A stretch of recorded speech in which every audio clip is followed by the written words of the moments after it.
Welcome back to Kings of the North. It's shouting time once again, Landis, because it's the big game breakdown for the national championship game, and we own this game. Our community owns this game. The North owns this game. Doug Lesmerises and Bill Landis in Atlanta. We're on Monday night. The Notre Dame Fighting Irish and the Ohio State Buckeyes will play for the national championship, and Bill, we're making our picks at the end of the show finally. Finally. I'm still not 100% certain. Like, I know who I think is going to win. But I've still, as we've started the show, I'm not 100% certain the kind of game we're going to get. You sent your pick to the producer. What do you mean you don't know? I had to. Okay. I didn't like it. I had to do it. I've Okay. done it. No, we've been preparing for this for 10 days. The show has started. I need more time. Can we have another week? All right. One more week. We'll be back when Bill is ready. We are excited to do this. You are going to take Ohio State offense versus Notre Dame defense. I'm going to take Notre Dame offense versus Ohio State defense. We'll get to that later in the show. Our picks at the end first. Got some vibes this morning from Marcus Freeman and Ryan Day. Everybody wearing their sports coats, right? Everybody feeling good. Everybody feeling good. You know who's feeling good? I'm feeling good. The North has risen. God, it's ours. It's ours. It's ours. It's yours. If you're here, it's yours. It's yours. You own this. I'm gonna break this table. I didn't even realize it. Sometimes I come on a show, I don't know what my emotions are going to be, Landis. This was a scream and yell emotion day. The North has risen. You got to pace yourself, man. We got like 30-something hours before this game starts. How'd you think the coaches were this morning? Fine. Normal.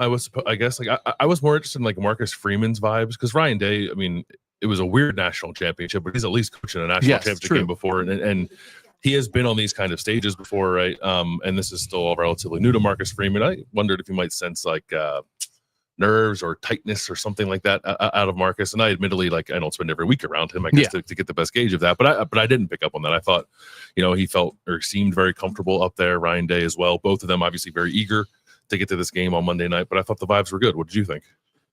I thought good. Yeah. And again, like we had sort of talked, I did a lot on Friday. We did a lot on Saturday talking about coaches. And it's like, like gravitas and these guys. It's like, they got it. They're good. What do you want? They're good. They got, what else do you need? What am I complaining? They're good. They're ready. They're ready.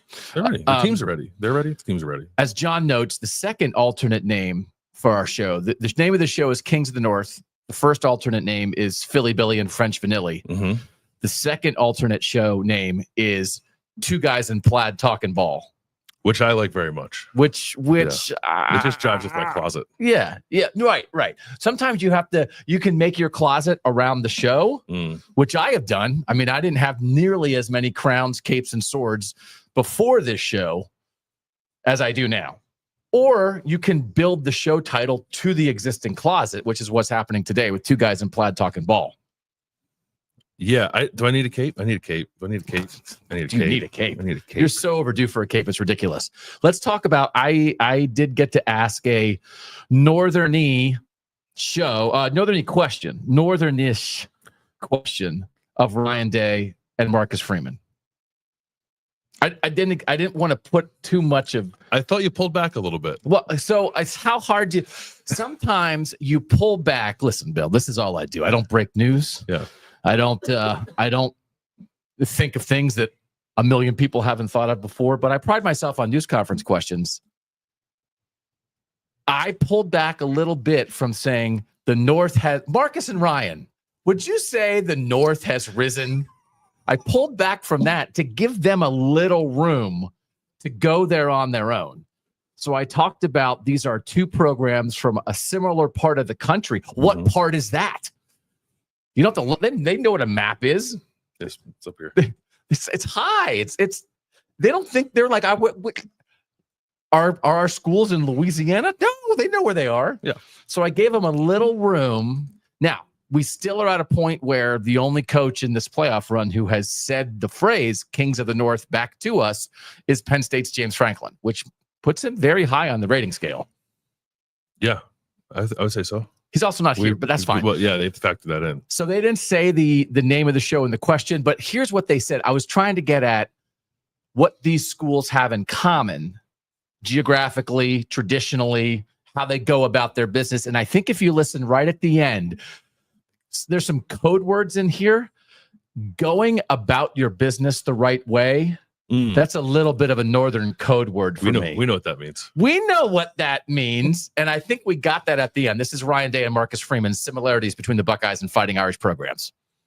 This is an excellent team that is just found a way to win week in and week out.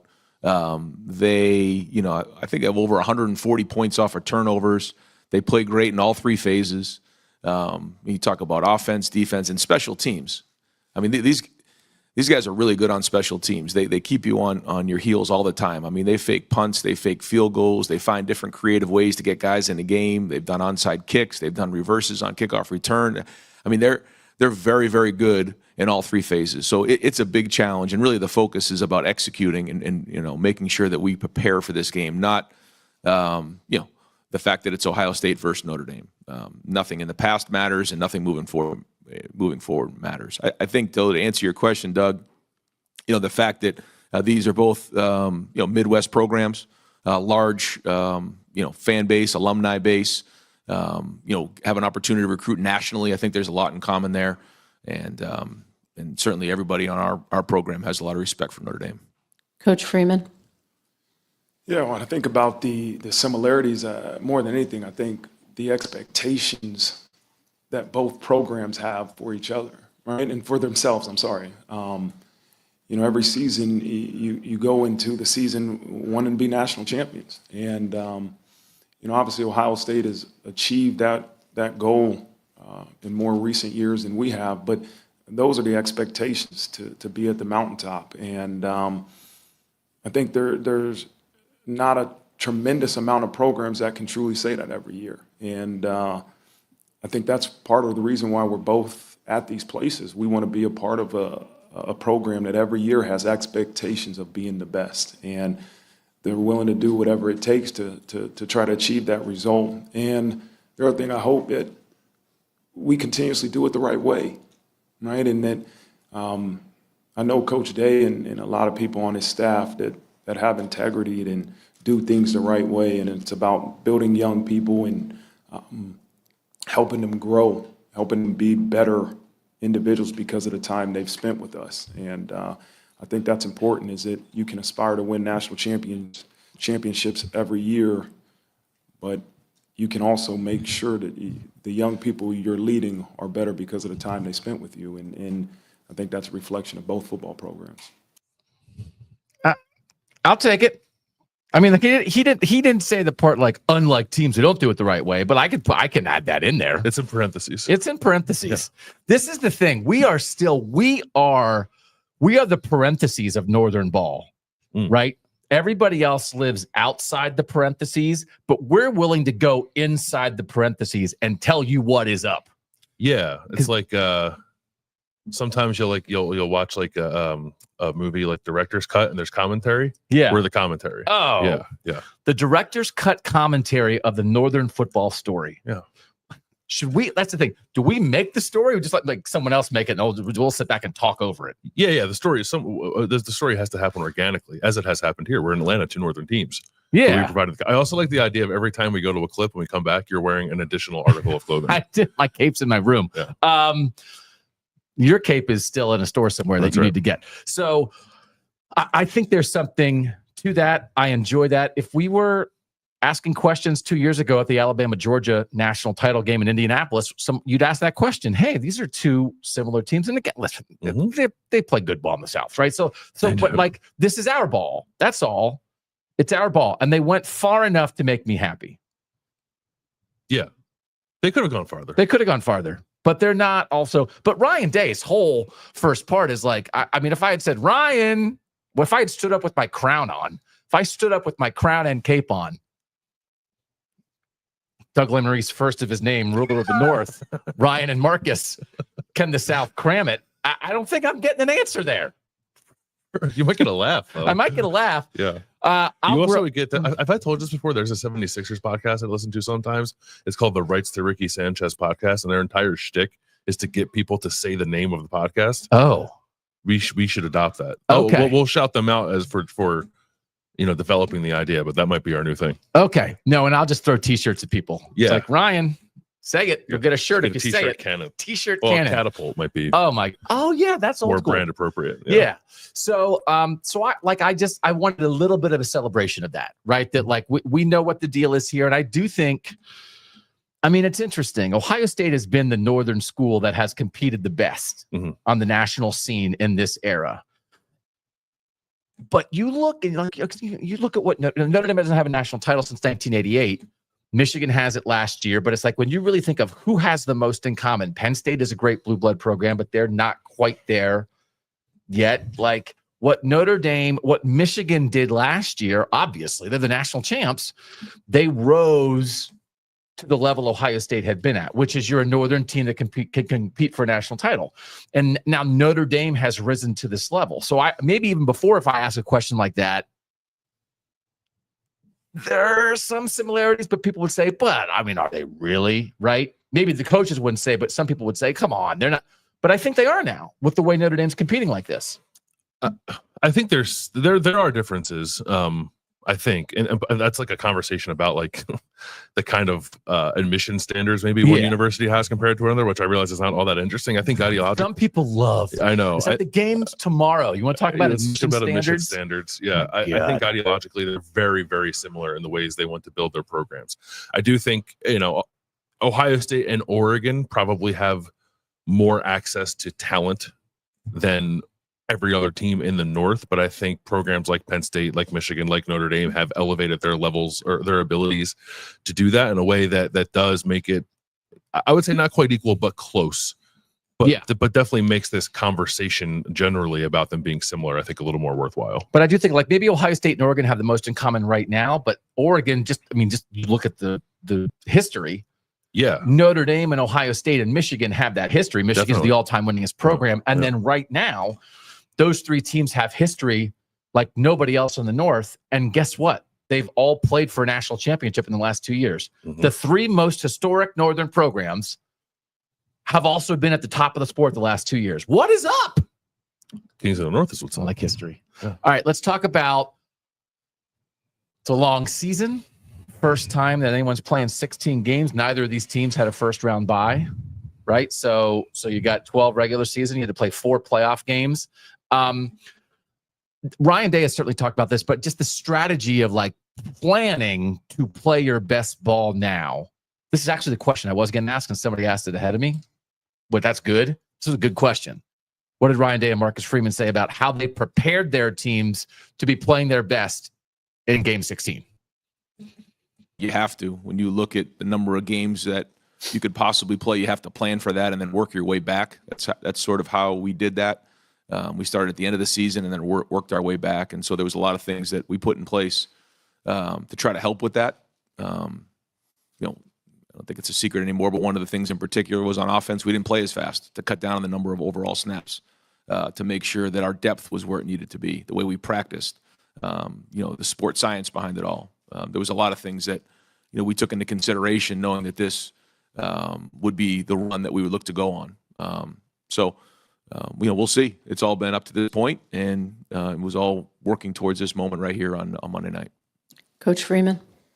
Yeah, I think before the season you spent some time really coming up with a great plan for after week 12. For us, we knew there was no chance of us having a first-round bye, so we also knew that we weren't going to play in a conference championship, so we had to maximize those 2 weeks, week 13 and really the week before the first round of the playoffs. And so that was something we spent some time doing, and then as you got to that moment, it was about preparation. You had to prepare for the opportunity to play 4 games. It wasn't like a bowl game where, everything was going to go into one game and this was the last game. You had to have a big picture approach to the next 4 opportunities, even though you didn't know if they were guaranteed or not. And so I think each week you kind of get with your sports performance team and have some discussions and make a plan for what you feel your team needs physically and mentally for that week.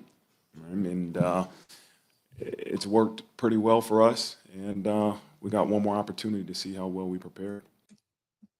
We're watching the YouTube chat as they're talking there. We have Ohio State fans in here. We have Notre Dame fans in here. A little trash talk is healthy. All we ask, Save a little hate for the South. That's all. Just save a little hate for the South. Yeah, save a little, a smidge of cramitude. Yeah.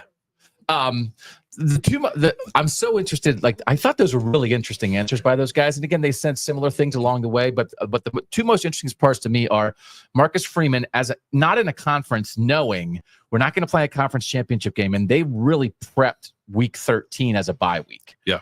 And thinking about and now obviously we're not going to get a bowl. Like, we're prepping for 4, and we have to use that week that we know we're going to have. Whereas Ohio State had that week, but that's not in their plan. Right. Ryan Day, the idea of starting at the end of the year and working back, fascinating to me. They put a ton of thought into it. And we asked Ryan Day throughout the season, why are you playing so slow? Why are you playing so slow? You have all these weapons. Why are you playing so slow and limiting your number of plays? This was why. It's actually funny, though, because I was looking at this up as he was talking about it. So Ohio State averaged 63 plays per game during the season, which was 123rd in the country. They've actually averaged fewer in the playoffs. It's like 60 plays per game. For real? But I think it's because, especially against Tennessee, they got up so big and they kind of slowed down. Against Oregon, they got up 34-0 and kind of slowed down a little bit. I think if you go back and watch the starts, especially to those two games, you'll see Ohio State playing a little faster than it was playing in the regular season. It's just like the averages kind of worked out that they're playing even or not even slower, but just fewer plays per game now. But that was very much by design. I think Ryan Day's experience in the NFL, although he was only there for 2 years. Chip Kelly obviously has some experience in the NFL. Chip Kelly too was, when he was at Oregon, and it kind of bit him when he was in the NFL. Was always on the forefront of player development, cutting edge sort of preservation of your athletes kind of thing. But I wonder if some of that might have factored into this too. It was odd at times, I think, to watch it during the season because it was such a departure from what Ohio State's offenses had been the first couple of years under Ryan Day. But there was a method to it, and you're seeing it now when you see, how fresh guys like Travion Henderson and Quinshon Judkins look at this stage of the season. But I likewise found Marcus Freeman's answer interesting because I guess I had not considered that they know they're not going to play 17 games, right? And that if they do this, if they go to the national championship, they're always going to play 16 games. So they had that target in week 13 to kind of aim for, knowing they get a respite from the grind of the season. So it's a little different. And Notre Dame stylistically is very comfortable playing slower and limiting plays. So maybe that was less of a concern for them coming into this year. But both programs, I think, had very clear, defined ideas of how they wanted to approach this, with the hope that there would be a time for it to pay off this time of year. So the last thing we have is, I don't love this discussion of this question was asked in the framework of, in a me society, how do you build a we culture? And it's now this is just parents being mad because Elvis Presley is swiveling his hips. We're always mad at the kids. Kids today with their feelings want to be compensated for their putting their bodies and brains on the line and are looking out for themselves in this one chance in their entire lives they have to do this. How dare they? But culture doesn't get you here by itself. Mm-hmm. Army has great culture. They don't have enough good players. Yeah. They're not in the national championship game. But great players don't get you here by itself either. There are teams out there with great players who aren't here. So you have who? I don't think I brought I brought him to Atlanta. Yeah, my bald cap. Yeah. My dog mentality hat and my cape are in the room. What am I doing? All right, we're going to have a 7-minute break where I'm going to be running up 22 flights of stairs.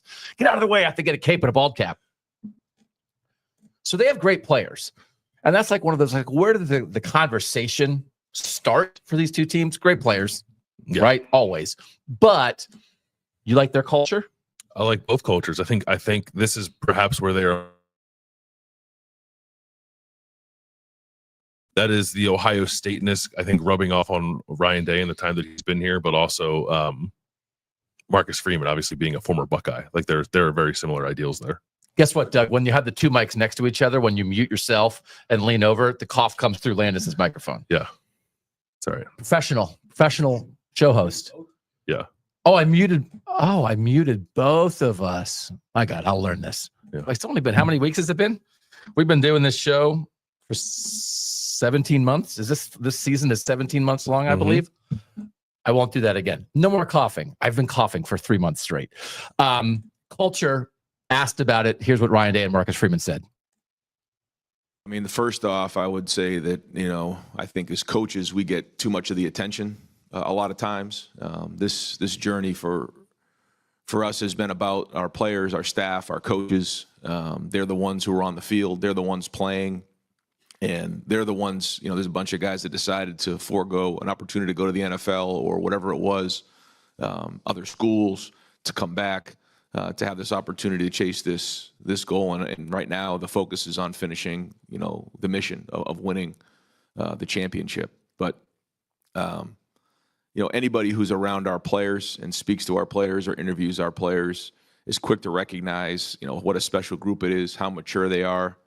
I believe that being at Ohio State, you have to up your game across the board. And every day that you're there, every year that you're there, you just grow up faster, you learn faster, you have to hold yourself to a higher standard. The expectations are extremely high, and that's the way it is, and you embrace it. But this group has been through quite a bit of ups and downs and twists and turns along the way, and each individual player has their own story about where they're at right now, just like Coach Freeman was talking about. Each guy has their own journey. But then also as a group, they've had their own journey. Each class has had their own journey. The senior classes got a great story to tell. But like I've said before, those stories are not told unless you win it. And so that's our focus right now, is winning the game. Coach Freeman? Yeah, I think very similar to the answer I said earlier. It's, the ability to make sure everybody feels value is so important. Right? To get people to commit to something bigger than themselves, they have to feel like their determined role is important. And then they have to make a choice that no matter what, us achieving team glory is more important than what I want as an individual. I think it's a choice that every coach, every player, every person in our football program has to continuously make. But I think if they can see the value they have in us achieving our ultimate goal of team glory, and then they're more than willing to continue to give everything they have to the program. And so I think it's an everyday message, it's an everyday constant reminder, and it's an everyday choice that we all have to make. So producer Mike is a good-looking young guy, and he's here producing for us, and he just said Mike's hot. As we were coming back in, I was like, yeah, he is. Yeah, I was like, Mike, stop bragging, man. Mike's feeling himself Trying a little to do bit. show. But this is just, again, Doug, don't end your career in the next 3 seconds. Yeah. So that matters. Like, this is not like I think we can over culturify stuff sometimes, because what's great culture? Like a 4.42 receiver who can run by a DB. Jeremiah Smith. Yeah, Jeremiah Love. Yeah, they're good culture. That's good culture right there, baby. But something to it. Yeah, I don't know that Notre Dame, overcomes losing to Northern Illinois so emphatically, or Ohio State resets the way it did after Michigan with a pretty strong culture. And the connection we were talking about yesterday between these players and their head coaches, it very much matters. I understand it could be like a little corny to talk about, and talent does trump everything in the sport, but I don't think you get here without having both, or at least I don't think you win it all without having both. No, I agree. Derek in the chat asking a great question, like, moving forward, who do you guys see being the king of the North for the foreseeable future? Also, who will be the king of the South? Great question. That's a show. That's a show, like, in a week or two. Yeah. We'll get there. Yeah. Really good question. So guess what? We're not taking a break. We're diving right in, because we got to get, people want to know what Philly Billy has to say. We're doing your side of the big game breakdown first. Okay. People know you here all year. You know how we do it. We break down both sides of the ball. We got some stats. We got some vibes. Fancy Stats Landis usually has the best stats. So, Bill, let's start there. The Ohio State offense versus the Notre Dame defense. What matters most?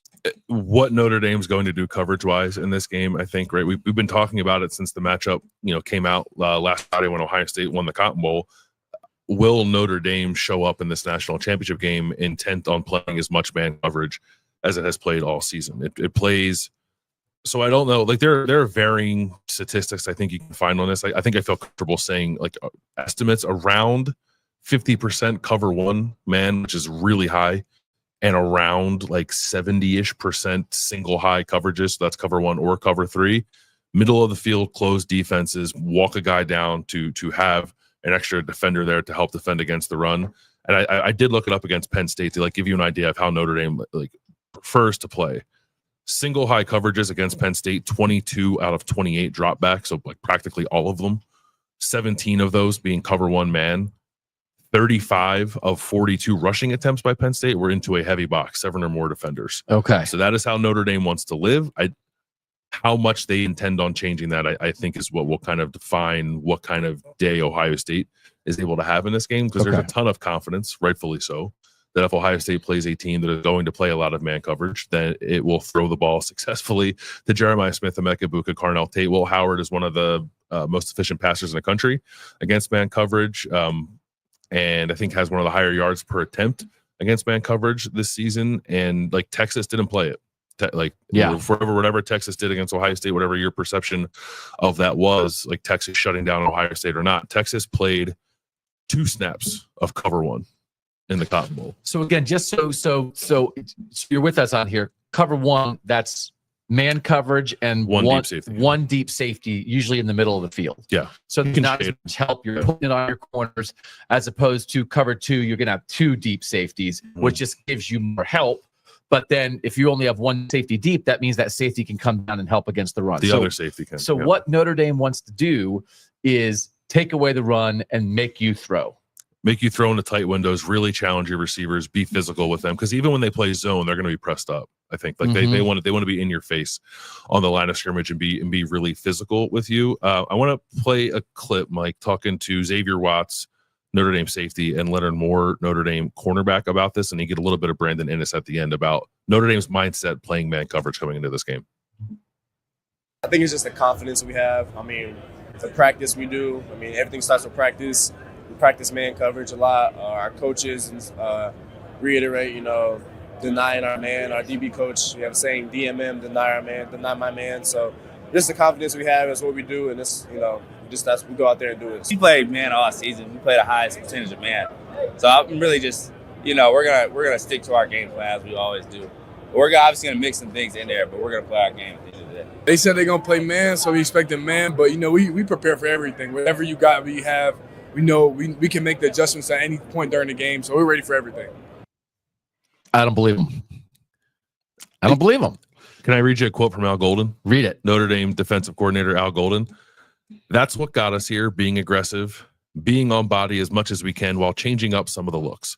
It's hard at this stage of the season to do anything else. That's part of our DNA, and we have to challenge." This is exactly what you would say as you prepared to entirely change your defense for the national championship game. So I will say this is a bit of like a rudimentary conversation at times. Just say Notre Dame plays a bunch of man. There are variations, as we said, in the man coverage. They will play zone. Like, they've played Ohio State twice in the last 2 years. They played zone in that game. But I guess the better way to say it probably is like, Notre Dame's not going to do what Texas did, which was practically abandon playing man coverage. They will play man, and they will probably play more man than Ohio State has seen in most games this year. And when they do, Ohio State will need to attack it, because you don't want to be putting yourself in a situation where Al Golden can get really creative with like disguising his coverages or aggressive with some of his pressure packages. I think throwing successfully on early downs when you are more likely probably to get some man looks for Notre Dame will be the key to the game for Ohio State. And Texas did that. Only 2 snaps of man. 2 snaps, cover 1. Yeah. Cover 1 while shutting down Jeremiah Smith.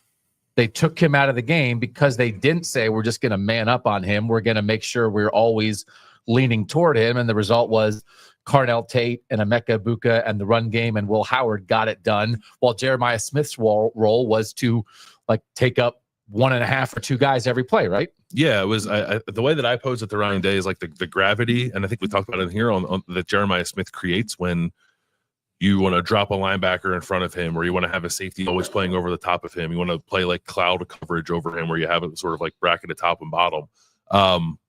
That should and has opened up opportunities for Ohio State's other receivers. It's just and running backs too, tight ends. Like they all, if you look at the target share from Ohio State's game against Texas, it looked a little different than a lot of Ohio State's other games, because getting the ball to Jeremiah was pretty difficult. I think he had 3 targets total. He only had the 1 catch. 1 got called back for a penalty, so he could have had 2. But yeah, there's an advantage there for Ohio State, even if it is not getting the ball into the hands of are we comfortable calling him the best receiver in college football at this point with what he's able to do? Did you say in the history of college football? No, or college just football? This year, not in the history. Not in the history, just this year. Not yet, anyway. He has 2 more. He has 2 more years to establish that. So, it makes sense for anybody to want to try to take him away because he's so dangerous. But the difficulty with defending Ohio State is that he's not the only one who's dangerous. So what I would do, so there's 2 things here.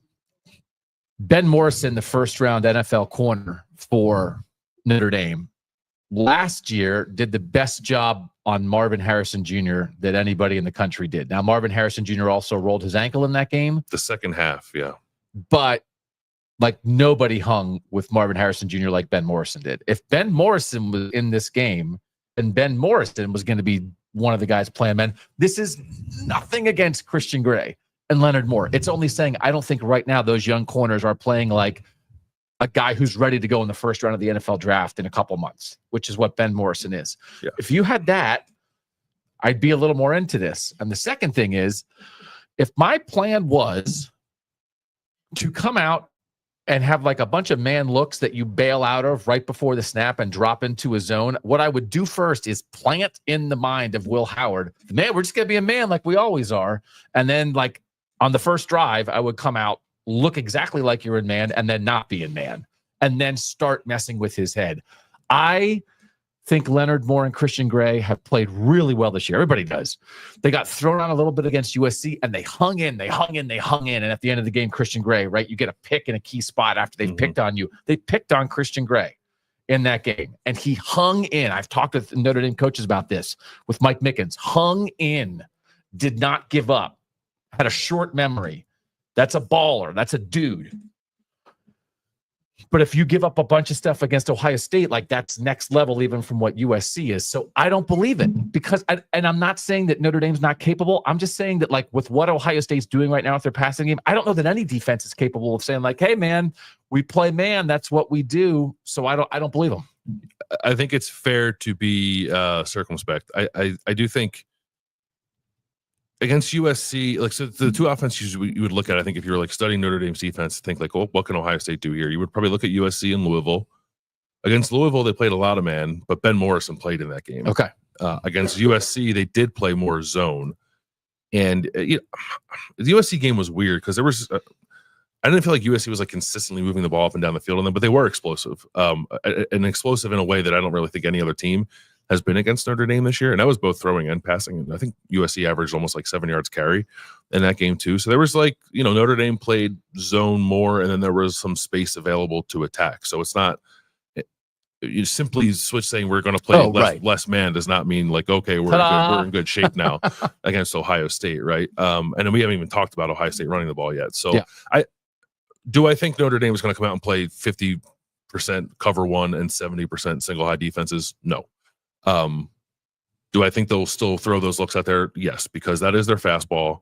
And as much as you might want to sprinkle in a couple of sliders and change ups, you still got to throw the fastball in the national championship game. So it's just it's Ryan Day and Chip Kelly in tandem, I think, recognizing when those opportunities are going to come to pass and then really attacking them. And I know there's some data out there, but what's the Twitter account? Notre Dame Stats and Analytics, I think. Retweeted another person who was looking this stuff up that like Notre Dame, while playing man against Ohio State last year, was actually more successful than it was when it played zone. I don't know how much of that I would apply to this game because Ben Morrison's out, because I think Will Howard is in a much better place as a passer now than Kyle McCord was in that game last year.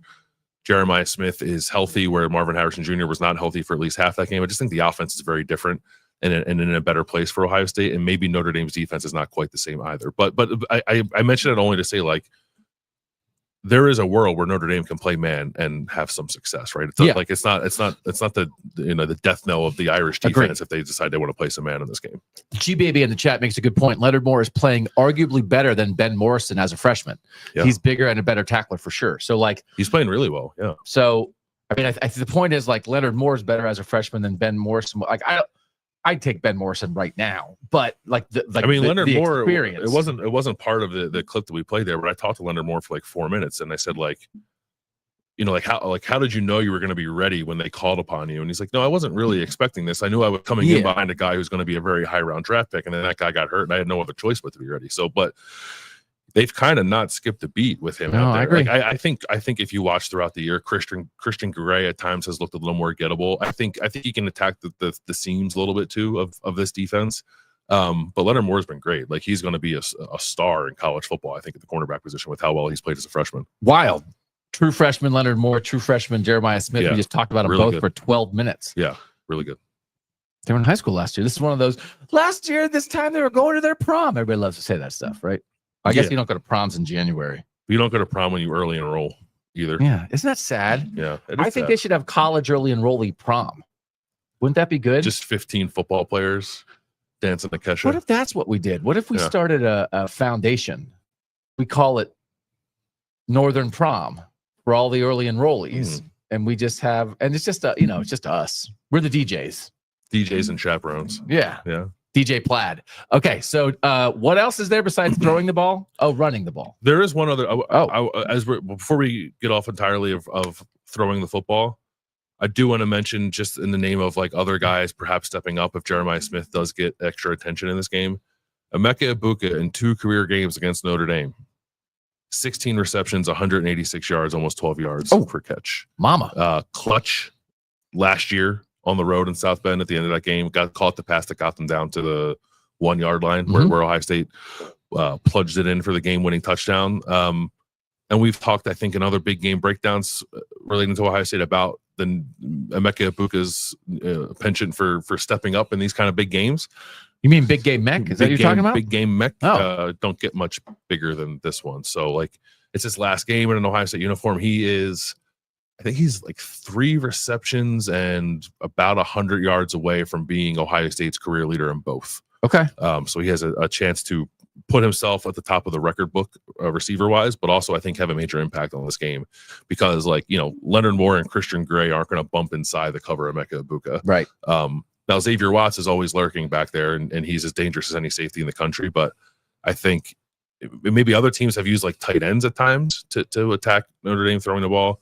Emeka Egbuka is just a stand-in for that. He's the guy in the middle of the field that's an incredible route runner, good at contested catches. So he could have a breakout game. And then I also think, like, if Notre Dame will play man, and it will at times, Travion Henderson out of the backfield as a receiver against Notre Dame's linebackers could be an issue for the Irish too. No, Penn State tried that against Notre Dame and missed a couple throws, had some stuff there with the running backs, and so that could be interesting. And then, but Notre Dame hit some too in that game. So, like, throwing to running backs in this game is absolutely a thing. Imagine how differently we'd be talking about this game if Emeka Egbuka didn't make that catch to set Ohio State up to win the game on the last play at the 1 yard line. Like, if it bounces off his hands, and or if any of the number of passes Kyle McCord threw in harm's way on that last drive would have gone the other way. Yeah. That we're, because here it is like, oh, but like if Notre Dame's coming in, having beaten Ohio State last year, they split, they each won at home.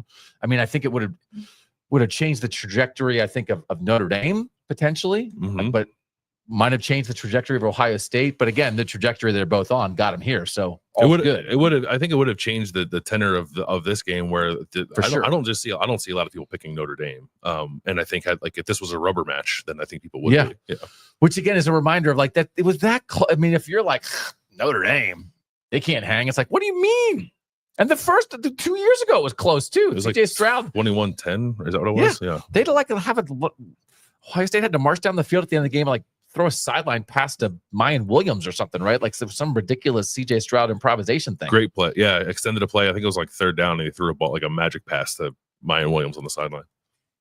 So if you don't think Notre Dame's going to give it all it's got, they've been gamed in both opportunities. This defense has, I think, done its part against Ohio State. And we'll talk about the other side in a little bit. But yeah, I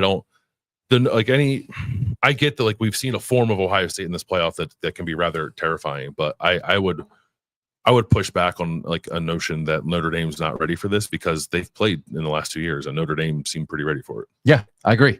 All right, what else on this side of the ball? I think it's interesting that Ohio State has changed its run game a little bit in the postseason.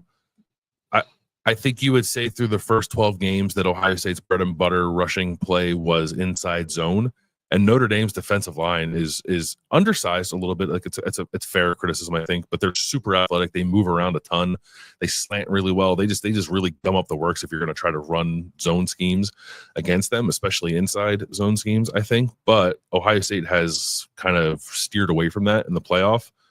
Zone schemes, gap schemes, I think we've talked about that before. It's like, for Ohio State's purposes, it's like counter is the gap scheme they like a lot. Tennessee, 22 gap runs, only 9 zone. Oregon, 23 gap runs, only 4 zone.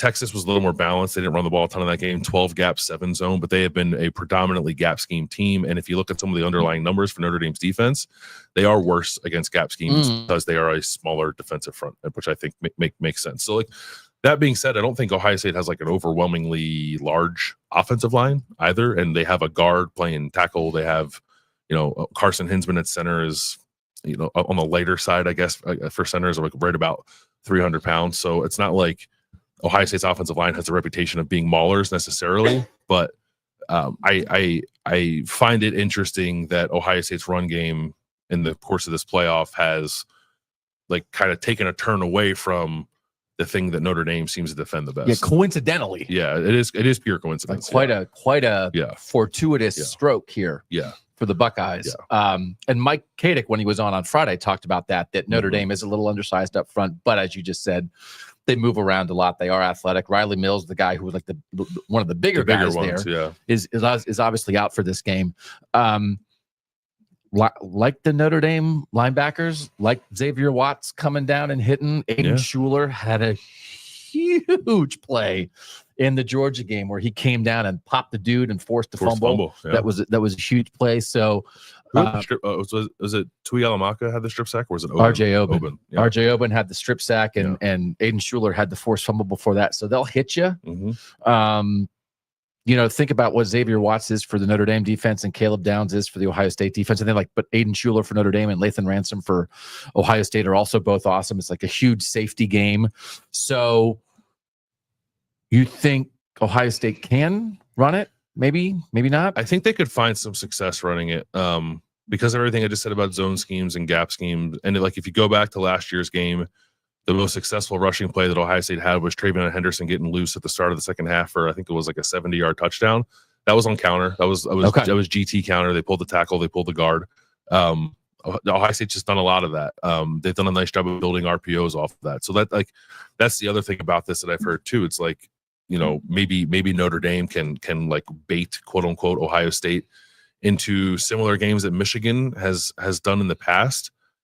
And I might agree with that had Ohio State not changed its rushing kind of identity the way that it has in this playoff. And I also don't know that they're in the mode to get duped into that. I think they will try to throw to win this game. But if it does become a game where it's kind of difficult to throw, or at least throw explosively, I think there could be better opportunities than I think is being assumed at the moment to run the ball for Ohio State. Okay.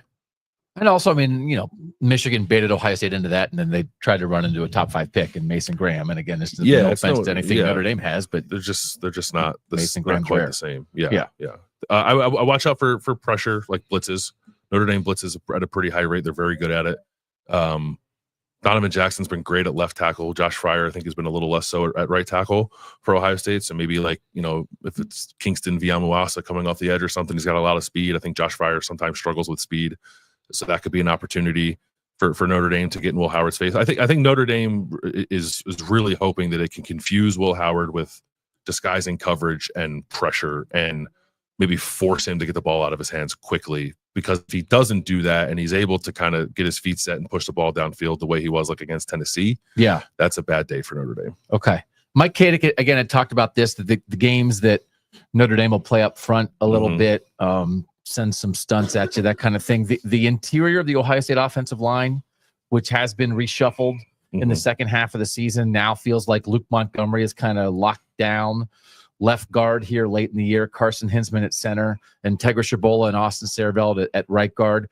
What is your confidence level in them just being able to handle maybe some different looks from Notre Dame? It's fairly high, I think, because I actually think like a matchup with a more athletic / undersized defensive line might favor those guys a little more than playing like super physical Mason Graham, Kenneth Grant types of guys, or even Texas's defensive tackles. I thought at times gave them some issues on the interior in the Cotton Bowl. Luke Montgomery started every snap at left guard. Part of that was some injury stuff, just like trying to limit the snaps. I think of Austin Sarabeld.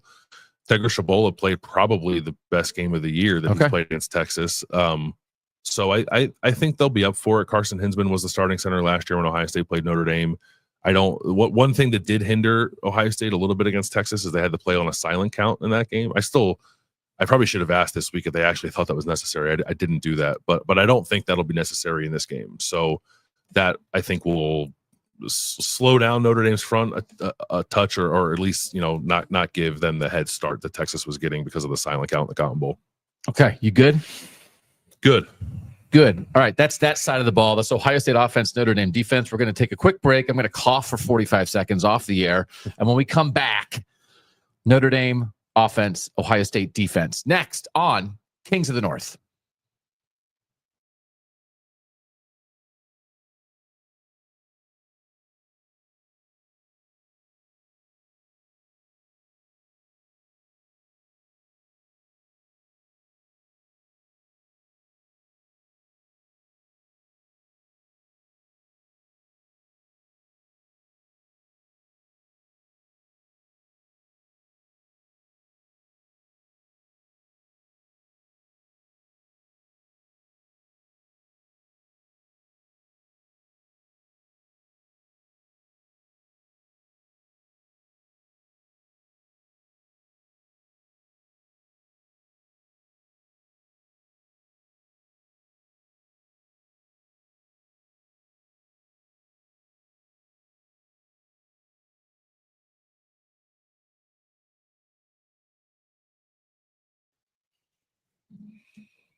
Back on Kings of the North, Doug Lesmerises, Bill Landis. Thanks, everybody, for being here. We're fired up. North versus North. This is the way God intended it. What says, mark my words, Doug is going to spend at least 5 minutes in the post-game show talking about what would this game have looked like if Notre Dame was healthy. Why? Well, I do talk about Notre Dame's injuries a lot. I've been impressed the way they've managed to rally. But Ohio State's overcome a couple on the offensive line, too. But Notre Dame has more. Both teams have injuries. They're part of it. Can I be impressed? Can I be impressed by? I think it is impressive. I'm likewise impressed by both teams' abilities to overcome injuries. They're both pretty.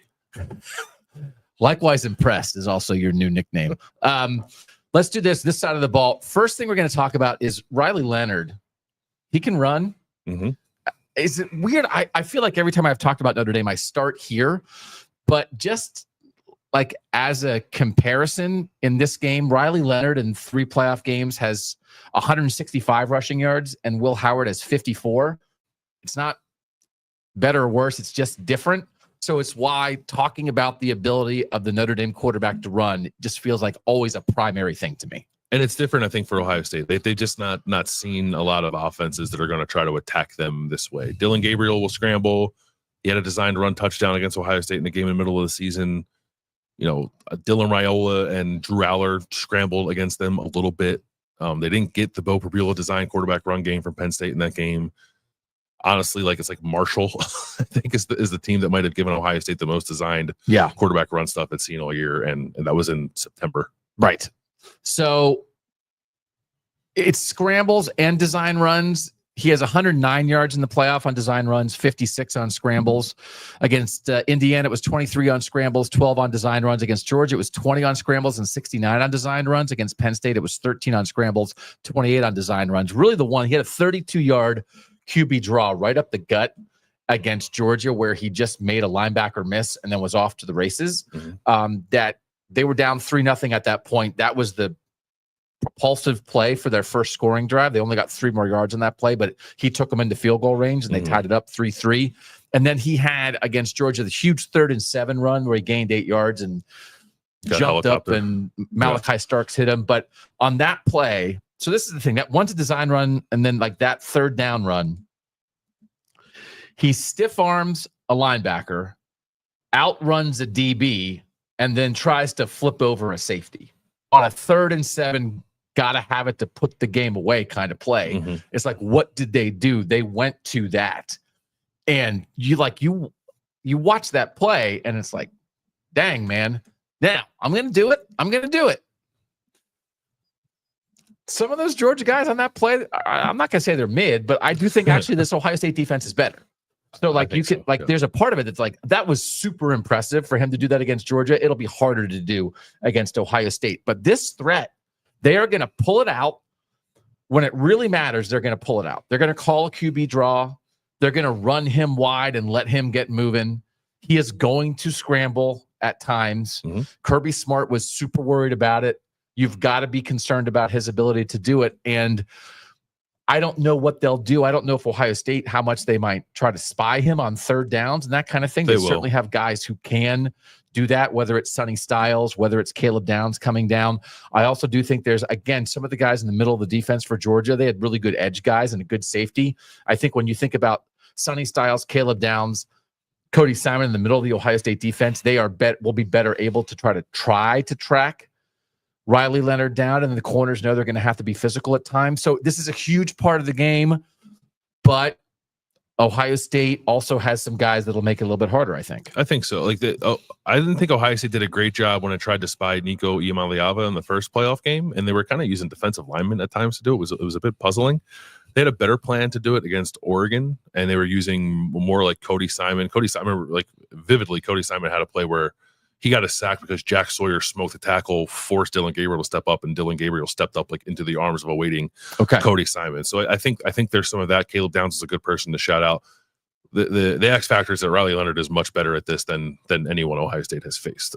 He's really athletic. He's pretty shifty. He's hard to tackle. I think we talked in one of the big game breakdowns going into one of Notre Dame's playoff games about how Riley Leonard is really good at squaring himself up before he's going to get tackled and just reducing that surface area that allows guys kind of fall off of him a little bit, and he gets a little more yards after contact. He's got great vision for a quarterback running the ball. So you can have all the designs in the world you want on making sure you have the proper guys in place to spy him. It's just that he's also pretty dynamic anyway. So even with that, I think he'll still get loose a little bit.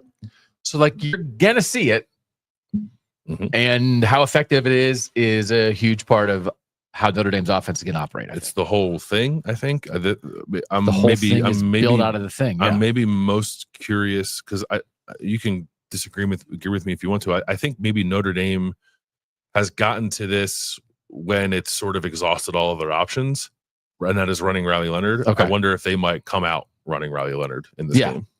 No, I think that's very true. Well, the Georgia game, the first two drives, he didn't run at all. Yeah. And I was like, they got to start running Riley Leonard. And then they started Riley Leonard and he ran for 32 yards instead of a field goal. Yeah. And it's like, so whatever you design thing. I don't know if they were slow playing it. I don't know if they wanted to try other things, but with the potential, the way Ohio State jumped out against Tennessee and Oregon, I don't think you slow play anything. And if the second play of the game is QB power for Notre Dame, I'm here for it. Yeah, it'll tell us a lot. I think on both sides of the ball, how equipped is Ohio State to handle this, and then how does Notre Dame, plan on sort of implementing its game plan if Riley Leonard's legs are central to the game plan or not. Right. Okay. Next thing is Notre Dame pop stuff. Yeah, they pop stuff. Players in this game, 20-yard runs this season. Jeremiah Love, Notre Dame 11. Travion Henderson, Ohio State 10. Riley Leonard, Notre Dame 8. Jadarian Price, Notre Dame 8. Quinshon Judkins, Ohio State 6.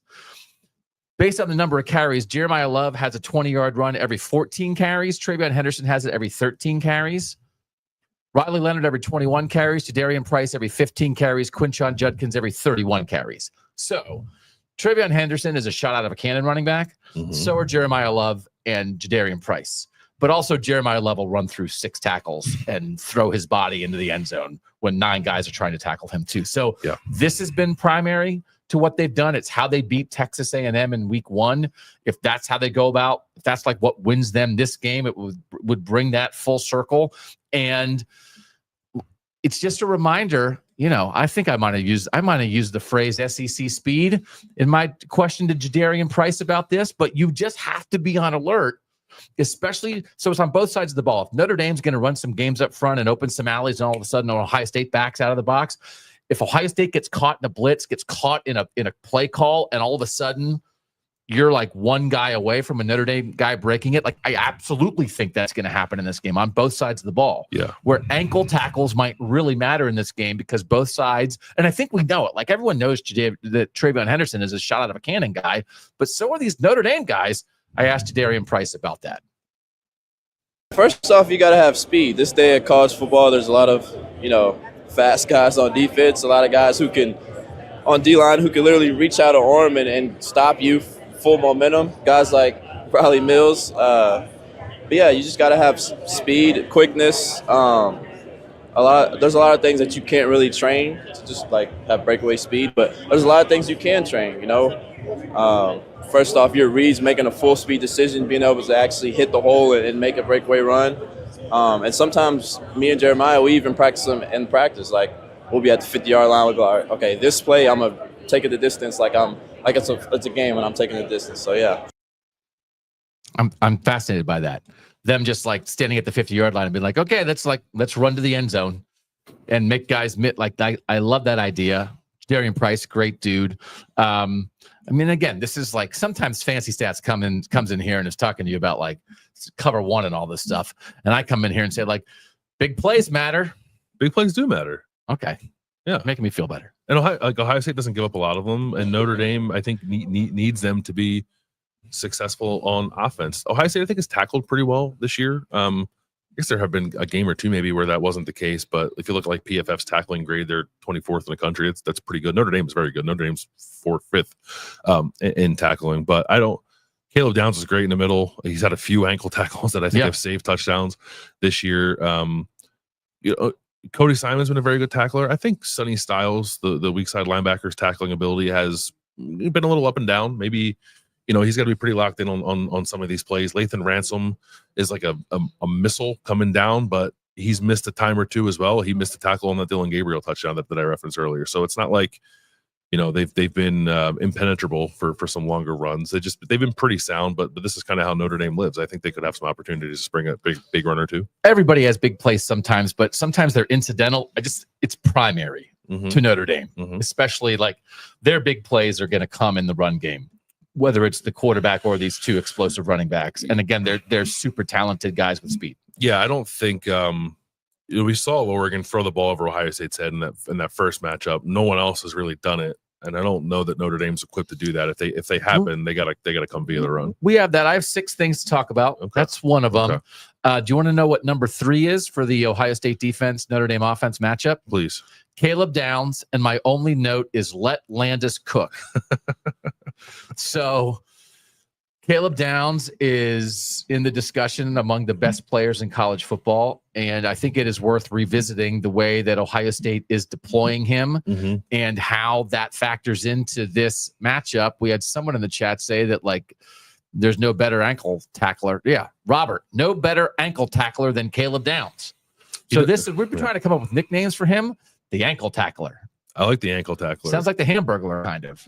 Jake Butt, former Michigan tight end, current Big Ten Network analyst, did a little film study on Caleb Downs this week, and he called him the boogeyman. And I asked Jim Knowles, like, hey, what do you think of that? And he didn't like it. He was so Jim Knowles calls his free safety the adjuster. Worst thing ever. And he's like, he said, I like the adjuster because he adjusts. I was like, all right, that's lame. So I like boogeyman. I don't mind ankle tackler. I think if you want to call him the adjuster, if you want to flip it, it could be like now the way the teams have to adjust to him, less so than like how he's adjusting Ohio State's defense because of the ways that Jim Knowles is choosing to deploy him. Snap counts by position for Caleb Downs. 376 at free safety, 181 at strong safety, 138 in the slot, 134 at linebacker, and then a sprinkle of D-line and corner just for good measure. I remember when Ohio State played Clemson in the 2016 Fiesta Bowl semifinal, we were all marveling at how much Isaiah Simmons was never hemmed into one position. And physically, he and Caleb Downs aren't the same, but positionally, versatility wise, it seems like a similar idea. And I'm wondering, I asked Jim Knowles this in one of the weekly press conferences leading up to this game about Ohio State deviating from playing 4-3, 4 down linemen, 3 linebackers when teams want to put more than one tight end on the field. And he said, well, that's opponent specific. That's all that's been. I was like, I don't believe him. But that was his answer. I think the reason they've done that is because they've settled on this structure where Caleb Downs a lot of the times is effectively playing middle linebacker for Ohio State, where you have Jordan Hancock deep, you have Lathan Ransom deep, you have your 2 inside linebackers kind of widen out and play outside linebacker. And then Caleb Downs is like hovering in between all of them as a middle linebacker who's close enough to defend the run, deep enough to gum up your intermediate passing plays, fast enough and smart enough, I think, to be able to bail deep if he has to. He can cover people in man coverage. He's a tremendous football player. 2 of the absolute best safeties in college football, bar none, are playing in this game, and Caleb Downs and Xavier Watts. They're used a little bit differently, but I think both of them have the chance to put their stamp on this game. And Caleb Downs especially because he can tackle Riley Leonard in space. He can spy him. Notre Dame likes to throw RPOs. and he's kind of just planted there in the middle to try to take those away. And then obviously he's an extra hat in the run game too when Notre Dame wants to do that. So he's the X factor in every way for Ohio State's defense. Mozart's goat in the YouTube chat. Ghost, not Mozart's goat. Mozart's goat. Did you know Mozart had a goat? Mm-hmm. Mozart's ghost in the chat suggests the adjudicator for Caleb Downs instead of the adjuster in that position. I love it. Jim Knowles, good at scheming up defenses, not great at naming positions. He knows it. Yeah. He knows it. Do you want me to read the Mike Denbrock quote about Caleb Downs? Yeah. I got rid of it. Sorry. Let me find it. It's going to take me 10 seconds to find it. You can vamp. But I do think, but also in the chat, and this is worth, and if I gave him short shrift, it was not my intention. Charisse, Jeremiah Love is probably one of the best running backs in college football. No argument here. Give me Jeremiah Love versus Caleb Downs in some open spaces. Like, I'll watch that all day. And like,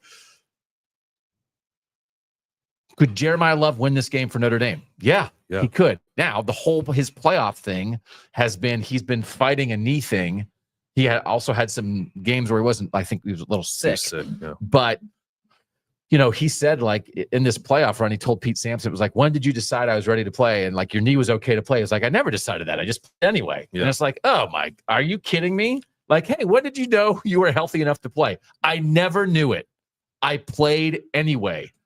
Said one of the most talented running backs in college football. And then with that bad knee, again, the goal line run where he's fighting through 3 tackles. I don't think there are many guys who have the combination breakaway speed. He had a 98-yard touchdown run against Indiana in the first playoff game and goal line physicality like Jeremiah Love. And so the lingering question of like, how healthy is he? Who does it matter? I mean, he doesn't care. He just does it anyway. So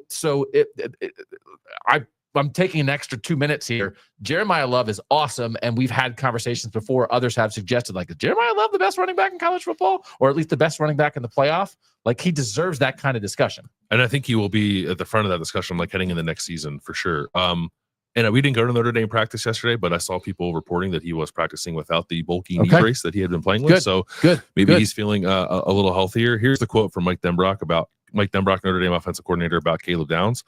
You have to make some decisions about how you're going to treat it. Is he a safety? Is he a linebacker? Is he something in between? It's a unique scheme that you don't see a lot. He said, I kind of call it a bit of a nest look, where they've got him perched up there waiting to pounce, whether you run or pass. Oh. He's in a position to affect the game either way. Oh, I like that. How about the bird? The bird. I like that. Oh, yeah, you do like that. He's coming back.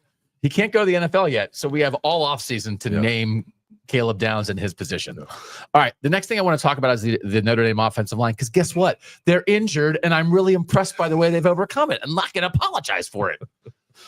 One of the things I think, and we're going to get to a clip from Joe Rudolph, their offensive line coach, in a second, is Charles Jagusaw is going to play left tackle. I think they might be better. So if people are looking at this like, oh, no, Jagusaw has to start at left tackle for the first time this year. I thought Anthony Knapp, as a true freshman from the state of Georgia, fought his butt off this year.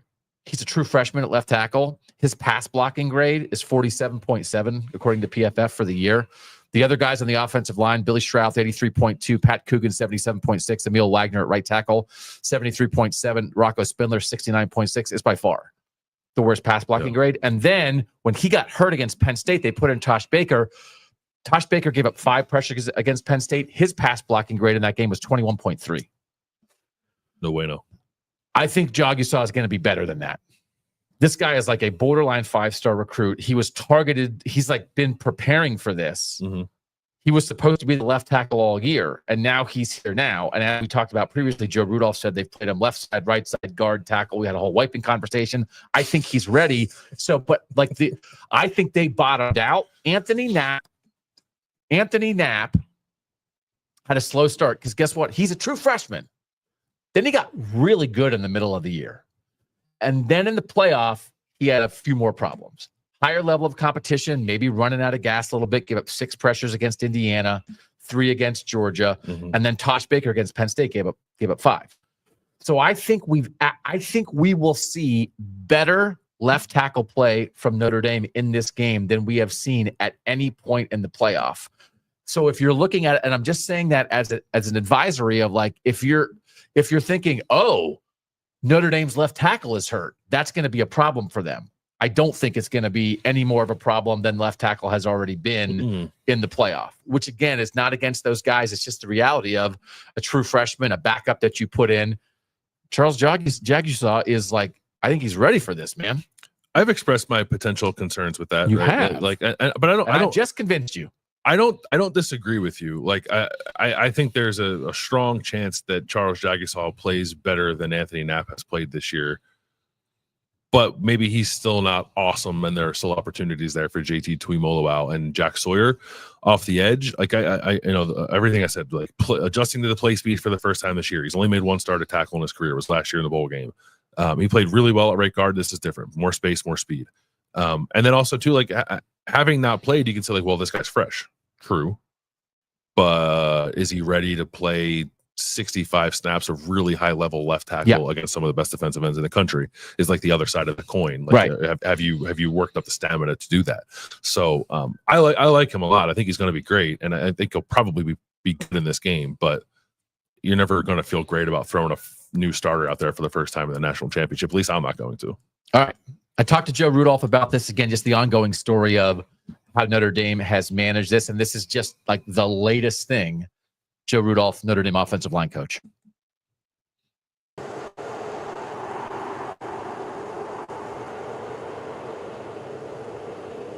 Is your mind blown a little bit? I mean, we know offensive line injuries are part of the deal, but this is too many. This is too many for one team, Joe. Well, it's game 16.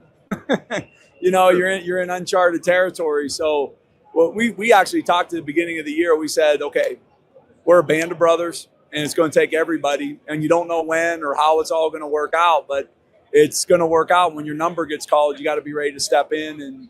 And we rely a lot on Joe Moore's statement. He said 5 is 1. You know, 5 is 1 when you're in the O-line, and you got to do a lot of work that when you step in to be one of those 5 that you really can't perform as 1. And so they took a lot of pride in it, and guys that weren't starting at the time worked just as hard as the guys that were starting. And so we need everyone, and we continue to do so.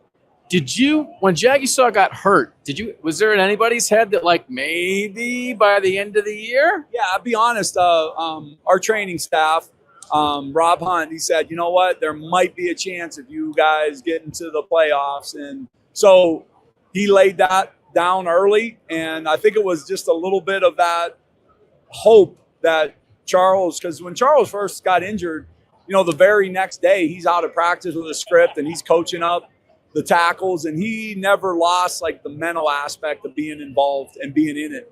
And then as he cleared some protocols, he got more into the athletic part. He got into the training room with Coach Lando. You know, Alexa took care of him in nutrition, and he started to build like, okay, this might be a possibility. And then it was like, okay, you're cleared to do this in practice. Now you're cleared to do that. And the nice part was we didn't have to rush him back, but he got a couple weeks under his belt. And then when we needed him, he stepped in and did a great job. So we saw him at right guard. The depth chart says maybe at left tackle. That seems like right guard and left tackle. That's quite a different swing. Why does he have that ability? Well, it's kind of funny. When he came back, all we had was time. That was really the only variable that was in our favor was time. He had a lot of time. And so we did both sides. Everything we did right side and left side. Because I was like, if he comes back, I don't know what shape we'll be in or where he'll be needed. But every drill we did it at the right side and the left side. And then when he finally started to clear the practice, we worked right guard and left guard. I'm like, well, he can go right side, left side. Now he can go guard and tackle. So if one of those 4 spots opened up, you were like, okay, you know, and it just so happened it did. That week, he had worked more right guard and Tosh had worked more left tackle. So when the injuries happened and that domino effect happened, that's why it was the order it was. It's wild, man. It's a credit to everybody in your room, though. Yeah, but I think they really – I think it's a hard thing to believe in because, you know, it's such a world of like, I want to accomplish this, and what did you accomplish, and to just say like, I'm a part of something bigger than me, and when I'm needed, I'm going to step up and be everything they need me to be. That's a hard mindset to have because you got competitive guys, right? But Coach Freeman talks about team glory, and I believe that they believe in that, and it's worked out for us. Notre Dame offensive line, impressive. Also good. Ohio State defensive line, And like I talked to Larry Johnson a little bit about this and just the idea like the 4-man pressure, and they've been getting it. And I got some stats for you here, fancy stats, but like that's, you know, this is, I think they have a shot. I think Emil Wagner's played really well at right tackle. He's like been the only guy who's been there the whole time. And I just said what I said about left tackle, but also JT Tuimoloau and Jack Sawyer, and like quite good at their jobs. I really think like for as good as Jack and JT are, and they've been great in the playoffs, I like the one that maybe is even more difficult to deal with is Tyleik Williams. Inside. Yeah. Let me hear your fancy stats. All right, fancy stats. So this is Ohio State blitz percentage, because this is the other thing too, is right? Jim Knowles. It's like, Jim Knowles is crazy. And a couple like, you know, Ohio State defensive guys are saying it's not like just people like us screaming into microphones, calling the mad scientist. Jordan Hancock was like, I call him a mad scientist. You know, like they could. So this is, and the number one thing Kadek said when we had him on Friday is like, Jim Knowles brings blitzes and you've got to be prepared for that stuff.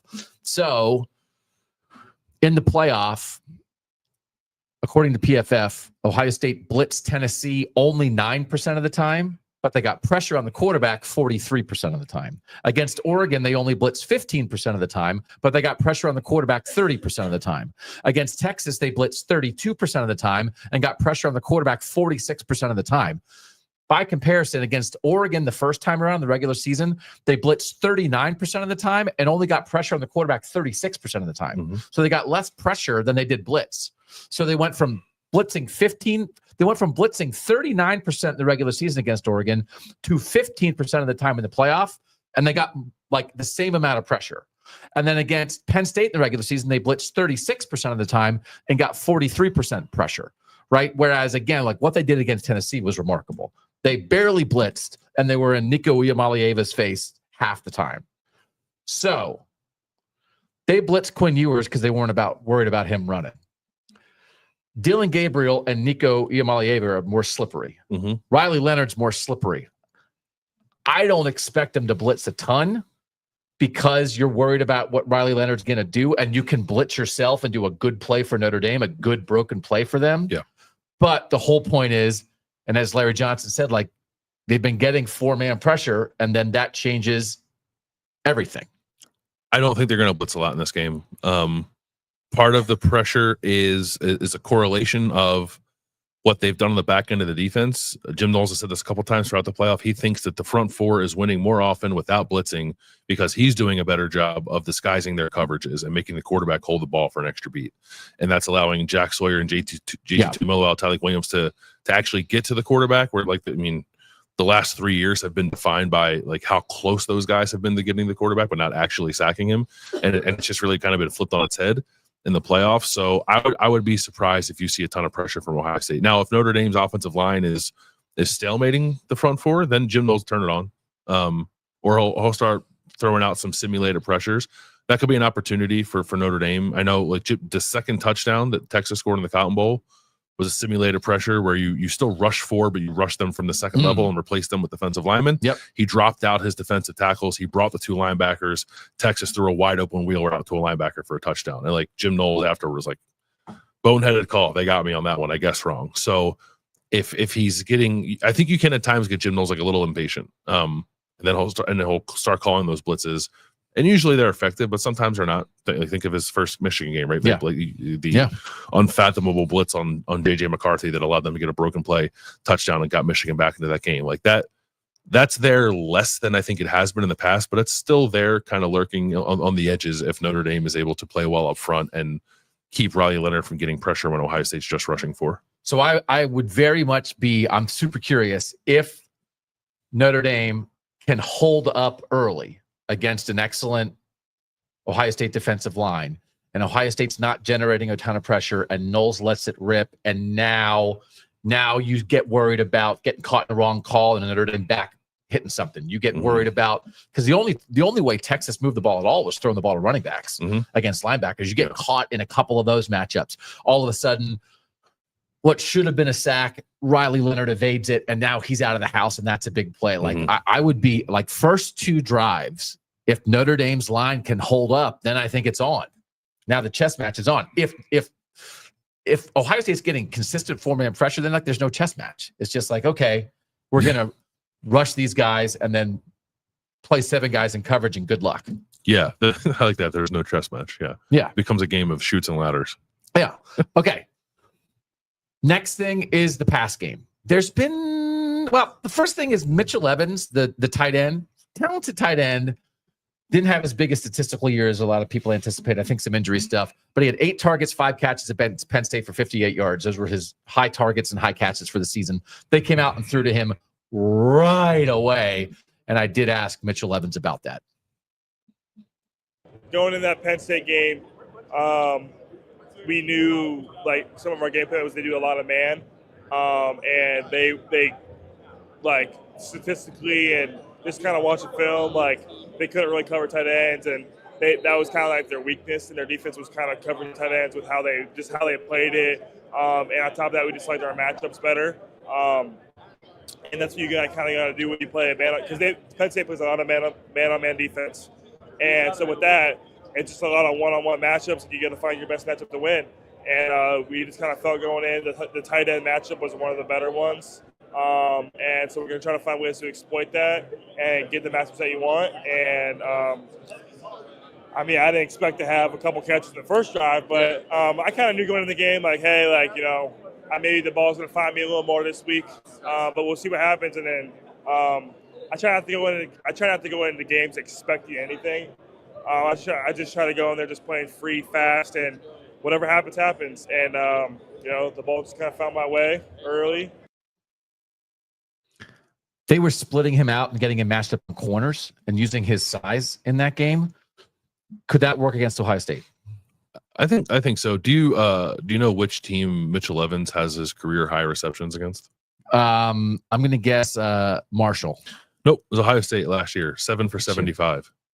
Every time I have a good stat, you come over the top and you posterize me with an even better stat. Yeah, he was a real problem for Ohio State. A problem. Yeah. And like the first time they played Notre Dame, all we talked about was, what was that guy? Who was the Notre Dame tight end who plays for the Raiders now? Who was so good? Michael Mayer. Michael Mayer. Yeah. And then it was like Ohio State like sold out to try to stop Michael Mayer. But again, like, I mean, like this is not quite that, because if you sell out against Mitchell Evans, then Jordan Faison and Jen Greathouse have stepped up in the playoffs. So like it's a different equation. But the point is, Ohio State knows Mitchell Evans is good. They do. He's from Wadsworth, Ohio. Ohio State recruited him. They will like them more as an offensive tackle. Oh, interesting. Crazy. Because he's an awesome tight end. They know him. They'll be alert to him. But I do agree with you that Notre Dame is probably a little more equipped to adapt to a game plan where a team might try to take Mitchell Evans away. Okay. And then like a conversation about, does Notre Dame need to try to stretch the field? Right. I think Bo Collins brought this up, Notre Dame receiver. They just don't do it much. Riley Leonard, his percentage of throws that are 20 yards down the field, 11% this season. That was 66th among Power 4 quarterbacks. That's pretty low. As well. Will Howard was 67th. So Also Ohio low. State didn't do it a ton either. In the playoff, on throws of 60 yards or more, Riley Leonard is 3 of 6. Will Howard is 4 of 6. By comparison, the same number of games, Quinn Ewers is 7 of 15 and Drew Aller is 5 of 13. So Penn State and Texas have tried twice as many deep shots as Notre Dame and Ohio State in the 3 games of the playoff. But guess what? Who's here? The teams that weren't doing that. Because what are they doing? They're playing defense. They're running the ball. They're winning on special teams, right? So against Indy, so there's a couple. So one of his big ones was that Jaden Greathouse made a Penn State DB fall down, and then Riley Leonard hit him, and he juked another guy. I think sometimes you can make people fall down. You can. And I thought, like I asked Jaden Greathouse about this, just in a quick little thing. Like, I was like, you made him fall. You made him fall. And he's like, you work on releases. And it's like, that was actually a great receiver play. And then he made the second. But Riley Leonard hit a wide open dude. Probably the best Riley Leonard throw. They put the game away against Indiana. And this is like one of those, like, don't assume, don't doubt. Riley Leonard got pressured from the left, stepped up in the pocket perfectly, and hit Jordan Faison. Indiana was down in the box, one-on-one coverage across the field, down to the 1 yard line for a 44-yard completion that ended it against Indiana. They don't do it much. He can do it. Faison stepped up early in the playoff. Greathouse had his best game against Penn State. Do they need to? Like, does Notre Dame need to stretch the field against Ohio State? Probably, yeah. I think so. It's just because Ohio State's so good in the red zone too defensively. It's just like if you can find a way to find an explosive play or two, then that just the only team that's been able to score more than 21 points on Ohio State is Oregon, right? It's really hard. So I don't know if Notre Dame's equipped to, but they should probably like try to maybe have some. I don't even know if it's like throwing it over their heads, but just try to find ways to get explosive passing plays. Like can Denbrock cook up like a throwback or something, or a really well designed ball to a running back against a linebacker to get an explosive pass play. I don't know that it's Jaden Greathouse or Bo Collins or Jordan Faison running past Ohio State's defensive backs and Riley Leonard throwing the ball accurately to them down the field. I just don't think that's a strong suit. But maybe you can rip a ball up the seam on an RPO and you slip a tackle and get it that way. But yeah, I think they should try to find those opportunities. Riley Leonard 0 of 2 on deep shots versus Georgia, and they beat Georgia. But the only 2 touchdowns they scored in that game were a kick return and a short field off a strip sack. So like they did, like they found other ways to make big plays. They need big plays. Yes. But maybe of all the things they do, defensive big play, special teams big play, pop a run, maybe big play in the throw game is last. I definitely think last, yeah. Among big play possibilities, but both these teams are physical. Both these teams are fundamental. And I'll tell you, Bill, I've been doing this a long time. I just think big plays really matter. Here we are, back to Doug being a genius. And the last thing is goal line defense. We've talked about Ohio State's red zone defense a ton. It's actually number 2 in the nation right now because Penn State scooched past them a little bit. 41.7% red zone touchdowns allowed by the Ohio State defense. Notre Dame's offense, 72.4% touchdowns in the red zone. That's 17th in the country. Notre Dame runs it pretty well in the red zone. And you know how many red zone picks Riley Leonard has thrown this year? Is it 0? It is 0. Yeah. Ohio State's thrown 2. So like that's pretty good. But the other thing about Ohio State's defense, like they're second in red zone touchdown percentage, but they're second in allowing any scores only to Army. So like they have 40% of the red zone trips against Ohio State's defense have led to 0. It's crazy. Which is goal line stands, which I'm super interested in. And I talked to a couple Buckeyes about their ability against Texas, against Penn State, against Oregon to come up with goal line stands when needed. Practice. It starts with coach trusting in me, like the coaching staff trusting in me. And I'm a run stopper, so I got to do what I got to do. I have been going back. There have been multiple times this year where I've been like circling you and being like, what's this? You do that in the film study then afterward, like look at Caden blowing these guys up on the goal line? Yeah, I do look at it, but I want to do it every time, so I try to do it every time. So they won't get in the end zone, but it's a blessing, getting the opportunity to play with the guys in the national championship. So you guys, why has this defense been so good? You guys have had really important goal line stands, Texas game, Penn State game. Why is this defense so good at that? Just everybody 10 strong, everybody coming together. 11 guys, 11 hats on the ball, everybody doing their job. I think one thing, everybody doing their job, that's the reason why I think we're just hard to come by. I think we've been playing amazing. I like to say that the team runs through the D-line. If we're not playing our best, then we're not going to win. So at the end of the day, the D-line has to go out there. We know we have to show out every single game. That's exactly what we do in the playoffs. We go out there and we have to tighten up. We have to go out there and do what we have to do because there's no time for mistakes. All right. If it comes down, Ohio State beat Texas because they had a goal line stand. Yeah. Do you want the fancy stat again? Yeah, bring it. 7 of Ohio State's opponents' drives have started first down inside the 10-yard line and resulted in 0 points. There's an 8th drive that Michigan started at the 12 and ended at the 3 with 0 points. So there have been 8 opponent possessions that have ended inside Ohio State's 5-yard line with no points this year, which is crazy. Yeah. But Jeremiah Lovell run through a brick wall. His touchdown run against Penn State on the goal line is like the most impressive, non-50-yard, I juked everybody out of their shoes touchdown run you'll ever seen because he just ran through like 4 tackles. Yeah. So, chance that there's a huge goal line moment in this game. High. All right. That's enough for me. All right. Those are my 6, Landis. Good 6. Yeah. Okay. I guess it's picking time. Is it picking time? It's picking time. It's picking time. It's been a whole year. It's been 3 days in Atlanta. It's been 10 days. Be 10 days between games, and it's an hour and 24 minutes into the show. When we come back, we will make our picks for the national championship game.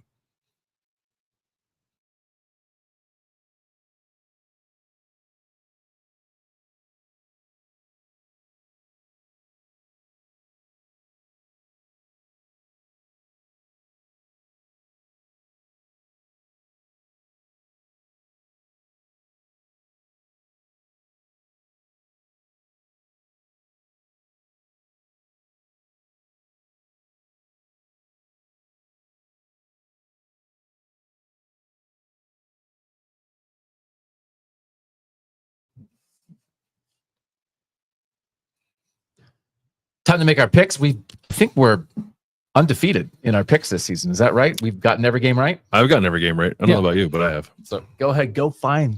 You be fancy stats. Prove us wrong. Who you got? I got Ohio State. 31-17 is my score. I do. There's very much like a styles makes fights thing here, and if you are leaning toward the idea of Notre Dame setting those terms and making this a lower possession, lower scoring kind of game, I can see what will get you there, but I just think Ohio State's done a much better job in this postseason of playing the game on its terms. Even in the Texas game, where I know they didn't put up a big number, I thought they were still moving the ball fine and just killed themselves with penalties. Like that was more about Ohio State, doing that than I think Texas like dictating much of anything to Ohio State. So it's been a problem for Ohio State in some big games where they do allow the opponent, predominantly Michigan, to set the terms of a game, and sometimes Ohio State can't quite hang within those parameters. I don't think that happens here. I think Ohio State is able to more or less, kind of get what it needs to get on offense. I think when Notre Dame does play man, Ohio State will attack it well. I think you'll see Jeremiah Smith touch the ball more in this game. Even if Notre Dame schemes him up to take him away, I think you'll see more manufactured touches for Jeremiah Smith in an effort to use his speed. I think Travion Henderson's speed is an issue. I don't think Notre Dame's going to overwhelm Ohio State up front necessarily. So, and I just if no one else has done it, scored a ton on Ohio State, I don't know that I see Notre Dame's offense being the one that breaks through and does that. Oregon again has been the only one in that first meeting to get north of 30, and I think they're also the only team to get north of 20 against Ohio State. So I like a lot of what Notre Dame does on offense. I don't know that they're going to be able to be explosive enough to keep up here. So 31-17 Ohio State for me. Notre Dame scored 49 points or more 6 times in the regular season. Like, this is one of these, again, it's like, if you think they're a rock fight team, it's like, I don't know, man, 49's a lot in half your regular season game. They can do it, and they can do it. Again, we talked about all the stuff of how they can do it. They haven't done that or had to do that in the playoff. They scored 27 against Indiana. They scored 23 against Georgia. And again, 3 field goals, a kick return for a touchdown, and a short field off a strip sack. And they scored 27 against Penn State, but they fought back and kicked the game-winning field goal to win that. I think the best unit in the playoff has been the Ohio State defense. Agreed. So that's where it's not the only part of this discussion, but that's the primary factor for me in this discussion. So I think Notre Dame getting much past 20-23 will be challenging unless they pop 3 big ones. Here's a fake punt. Here's a pick 6.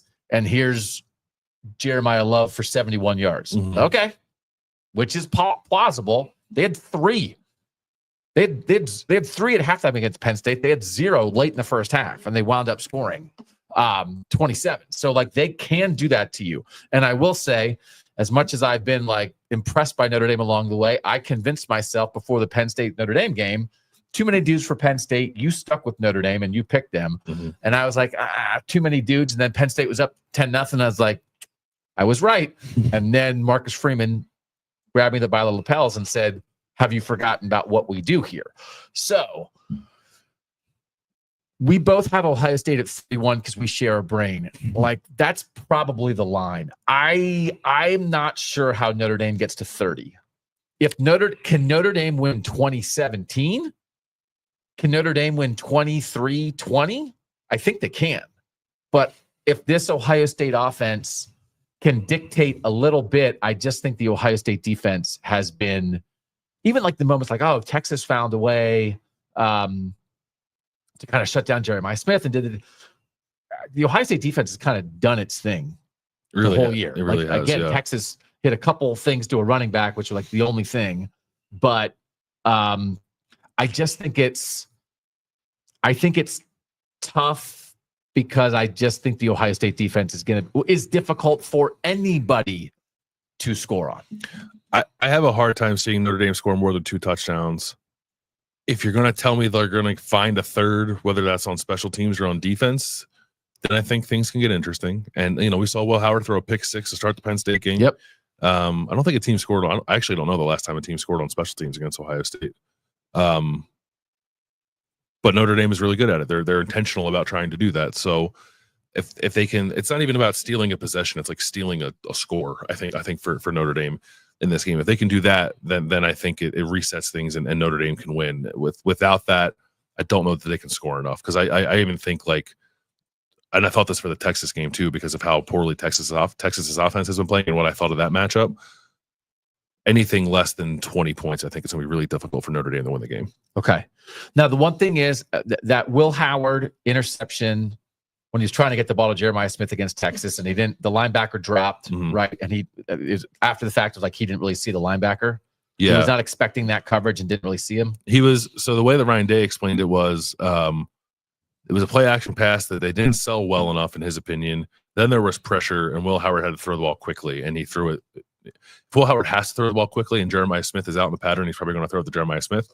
And Texas had that side of the field pretty well covered. Yeah. But there's some stuff there like that's the Notre Dame. Yeah, you can plan. You can try to change the picture on Will Howard, try to generate some pressure. Will Howard's numbers against pressure and against the blitz are good, so it's not like that's been an Achilles heel for him. But that's it's true of every quarterback in college football. If you can confuse them, you stand a chance to find some success. And if he gets just any quarterback, Leonard Moore and Christian Gray will take one the other way on you if you're not careful. Yeah. So I mean, we saw Ohio State's defense do it to Dylan Gabriel. Dylan Gabriel had been great all year, and then in the Rose Bowl, he looked like he had no idea what he was looking at. And I was like, wow, that's kind of surprising. So Notre Dame, I think, could do something like that. So these are two very capable and more offenses, but I really think the defenses will define it, because what we're talking about, to me, again on the betting segment with Tishu we did the other day, I said one of my things was a defensive or special teams touchdown by one of the teams. I think that's where my head goes with Notre Dame.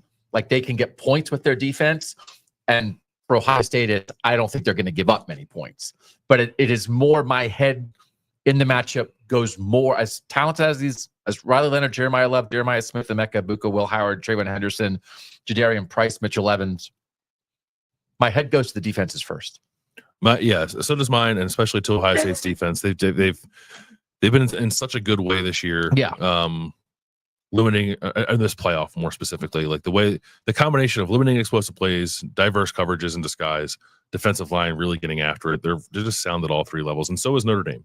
I just think Ohio State's defense, these are 2 of the best 4 defenses in college football, probably. Yeah. But I think Ohio State's is probably the best. And I think that will define this game. I mean, statistically, by the Brian Fremeau index that we use all the time, the 4 playoff teams are the 4 best defenses. Yeah, the 4 semifinal semifinal teams. Yeah. So I've also heard people say that if Ohio State gets up 14-0, they think the game is over. I disagree with that.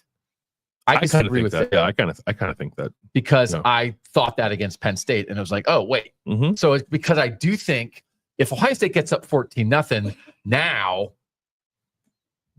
the kitchen sink. Now here comes the special teams thing. Now here comes Al Golden on defense being like, okay, well, we're not stopping them. Let's try this.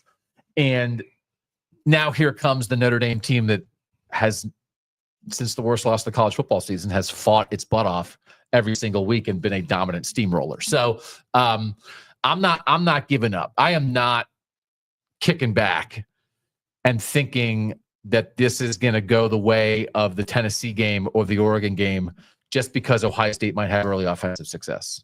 You are, though. You're going to kick back. No, I was actually going for popcorn. I was actually reading it. we were sent a text about to throw back to the beginning of the show about different names for the show. Yeah. Football lads, clad and plaid. Oh, yeah. That's pretty good. Pretty good. All right. Pretty good. Anything else on the picks? No, I think we got a pretty good handle on this. We've watched a lot of Notre Dame and Ohio State this year. I'm just fired up to watch them play. Yeah. Good vibes down here. Great it's going vibes to be cold as molasses. I don't know the phrase. What are we going to do? I think molasses is not gonna. Is that right? I don't know. Is that a southern phrase? Cold as molasses. So we don't. But we brought the northern weather with us. Again, I'm probably, if it snows, I'm just going to wear the cape and I'm not even going to the game. Man, it snowed in Dallas when I was there, and it's going to snow here on Tuesday.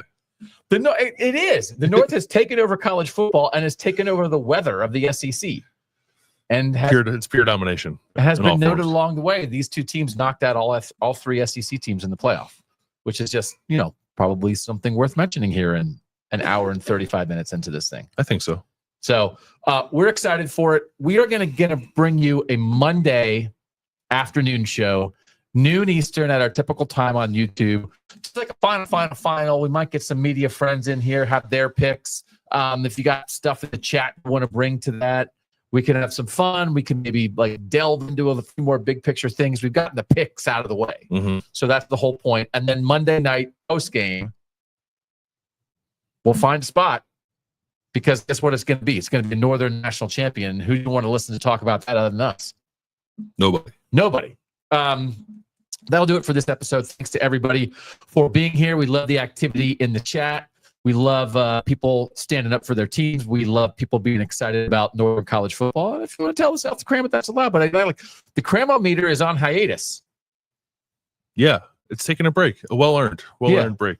And it's not getting fixed, but it's getting turbo boosted. Yeah. We're putting some flames on the side of that thing. That's whenever it's gonna look like Guy Fieri made it. When people said they were going to get their car detailed, I just always thought that meant you were getting flame painted on the side of your car. No. I think it just means you're getting the inside clean too. Yeah. It's no, they're vacuuming it. Because somebody in high school be like, I'm gonna get my car detailed. It's like, wow, flames. Wow, that's cool. I'd love to get my car detailed someday. All right. I got swords on the side of my car. Oh yeah. All right. Producer Mike making us look good and sound good. Thanks, as always. Thanks to you guys for being here. We'll see you Monday afternoon and then Monday night. For now, he's Bill Landis. I'm Doug Lesmerises. And that was Kings of the North.